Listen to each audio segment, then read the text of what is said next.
হয়ে গেছে আমার এই দই পাবদা, ঘিয়ে লঙ্কা দিয়ে দই পাবদা। নুন দিয়েছি, হলুদ, এবারে তেল দিয়ে দেবো।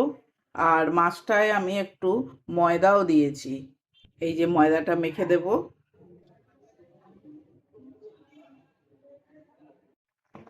আচ্ছা, এদিকে আমি সর্ষে, সাদা সর্ষে, কালো সর্ষে, তার সাথে পোস্ত আর এখানে কাঁচা লঙ্কাও দেব, পেস্ট করে নেব। এই যে আমার এটা পেস্ট হয়েছে, ওই সর্ষে পোস্তর সাথে আমি কাঁচা লঙ্কাও দিয়েছি, দই দিয়েছি। মাছটাও পুরো ভাজা হয়ে গেছে। এবারে ওইখানেই দেব দারচিনি আর এলাচ, আর দেব কালো জিরে।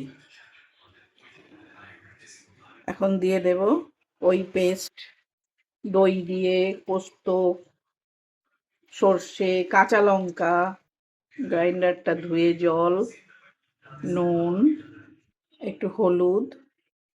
ঝোলটা ফুটে উঠেছে, এবারে আমি দেব ভেজে রাখা মাছগুলো।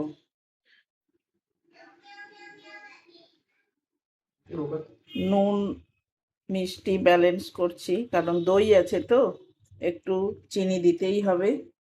একটু চাপা দিয়ে দেব।